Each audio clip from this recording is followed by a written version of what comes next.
या देवी सर्वभूतेषु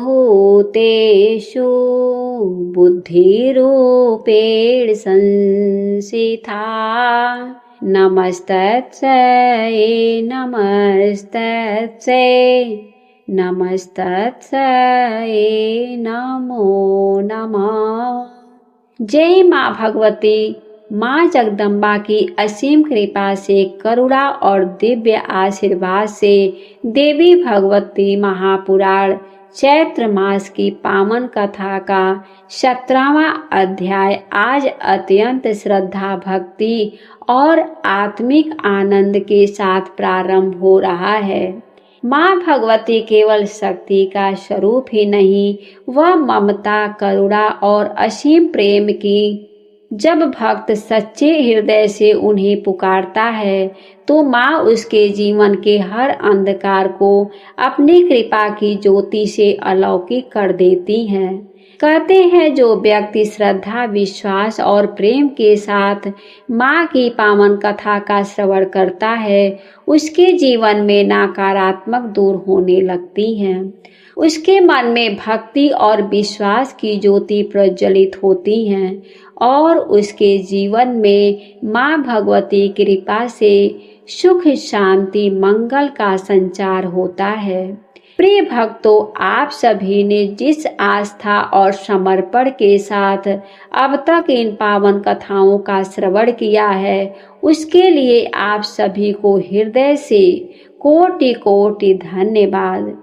माँ भगवती का दिव्य आशीर्वाद आपके जीवन को सदा सुख, समृद्धि और मंगल से भर दे।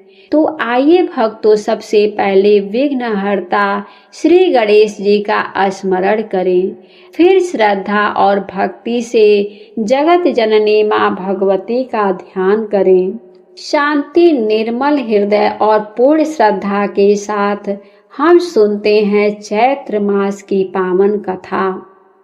भगवान विष्णु का मधुकैटभ से 5000 वर्षों तक युद्ध करना, विष्णु द्वारा देवी की स्तुति तथा देवी द्वारा मोहित मधुकैटभ का विष्णु द्वारा वध।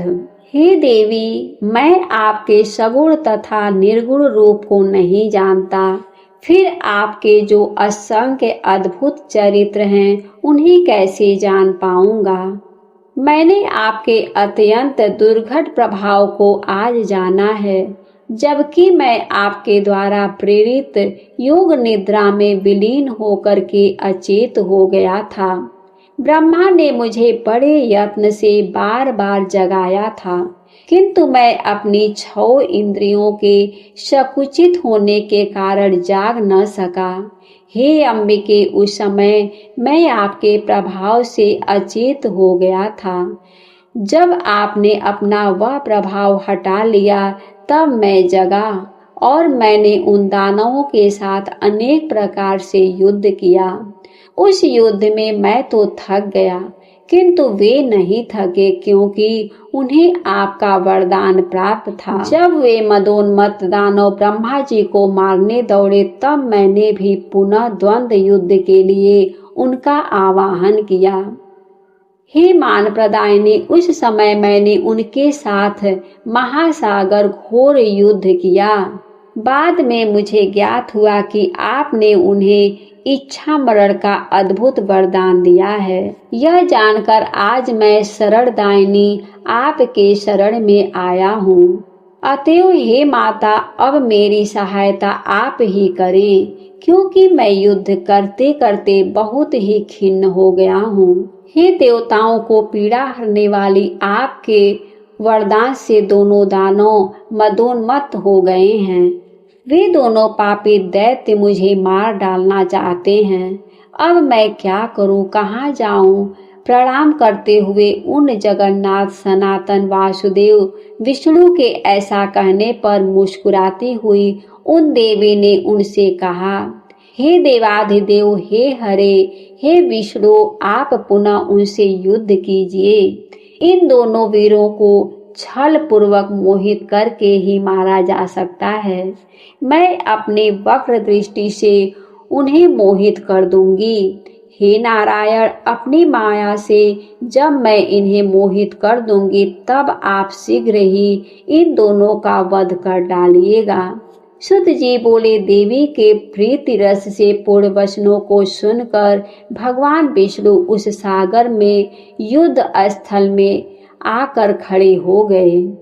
तब विष्णु को आते देख वे दोनों युद्ध के अभिलाषी महाबली दैत्य भी वहां आ डटे।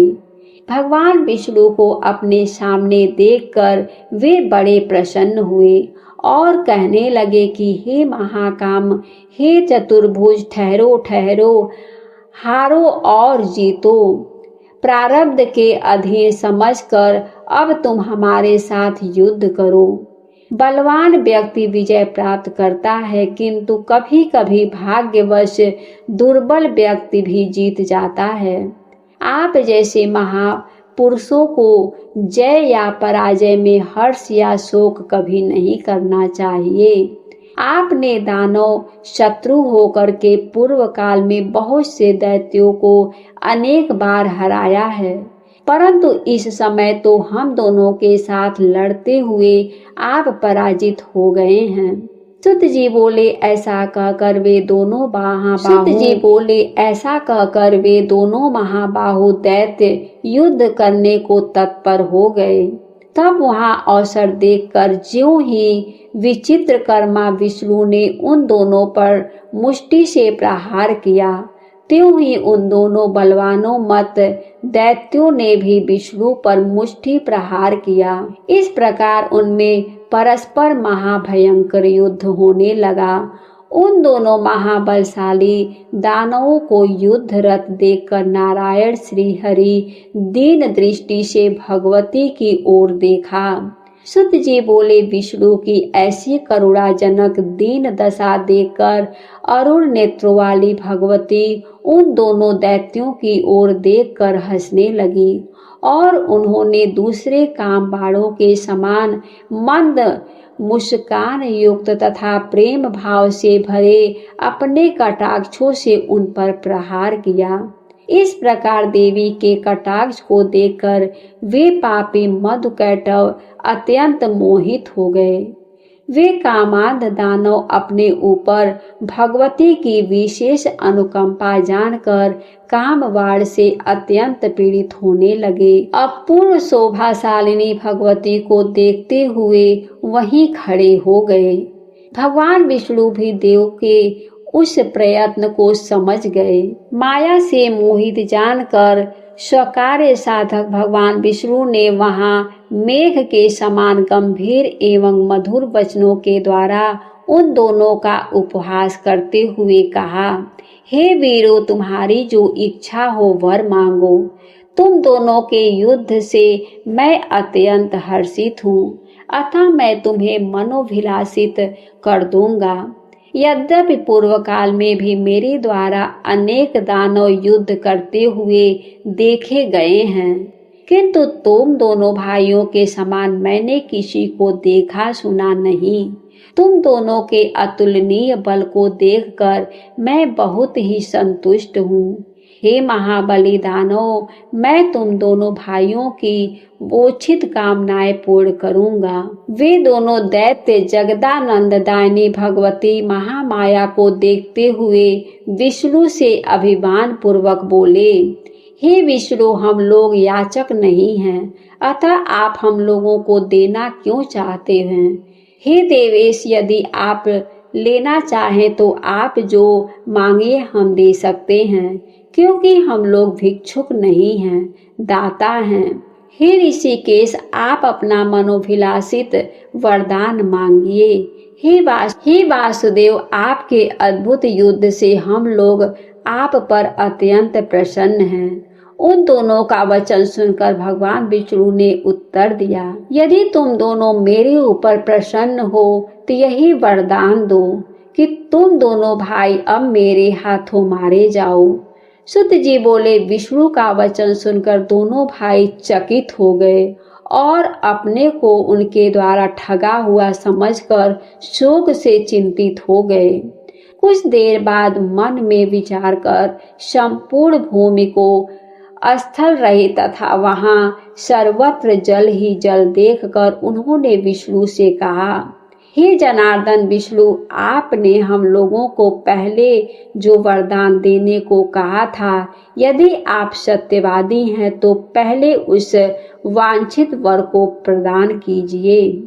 हे मधुसूदन, आप हमें किसी निर्जल प्रदेश की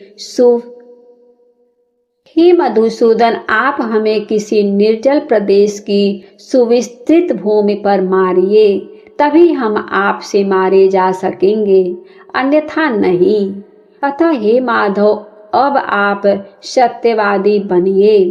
तब भगवान विष्णु ने अपने सुदर्शन चक्र का स्मरण करके उन दानवों से हंसते हुए कहा, हे महाभागो, तुम्हारे कथा अनुसार निर्जल तथा सुविस्तृत भूमि पर ही मैं आज तुम दोनों को मारूंगा। ऐसा कहकर देवताओं के आराध्य भगवान विष्णु ने अपनी दोनों जांघों को सुविस्तृत करके जल के ऊपर ही स्थल किया और उनसे कहा, दैत्यों देखो, यहाँ जल नहीं है, पृथ्वी है, अतः यहीं पर तुम दोनों अपना सिर रखो। ऐसा करने से ही आज हम और तुम दोनों सत्यवादी सिद्ध होंगे। उस समय विष्णु का तथ्यपूर्ण वचन सुनकर तथा हम अपने मन में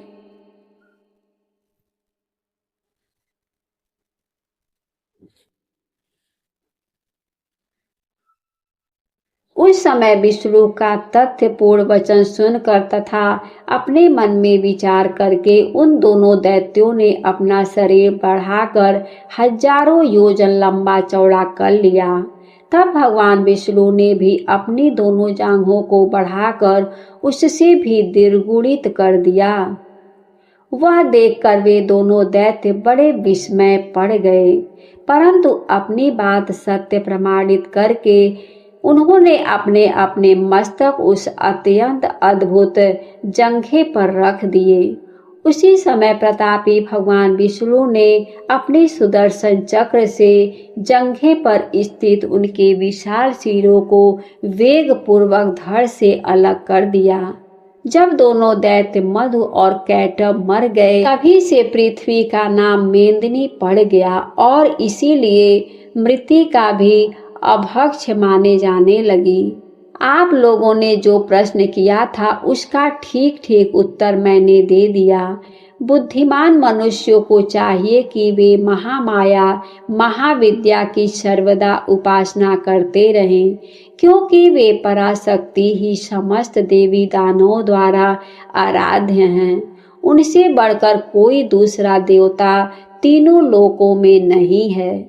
यह बात सर्वदा सत्य है एवं वेदों तथा शास्त्रों का निष्कर्ष है कि सगुण अथवा निर्गुण रूप में सर्वदा उस पराशक्ति का ही पूजन करते रहना चाहिए। आज का अध्याय समाप्त हुआ। उम्मीद है कि आज की कथा आपको पसंद आई होगी। वीडियो अगर अच्छी लगी हो तो वीडियो को लाइक करके, अभी तक आपने हमारे चैनल को सब्सक्राइब नहीं किया है तो ज़रूर सब्सक्राइब करें। हमारे वीडियो को देखने के लिए आप सभी को बहुत बहुत धन्यवाद। जय श्री कृष्णा। राधे राधे।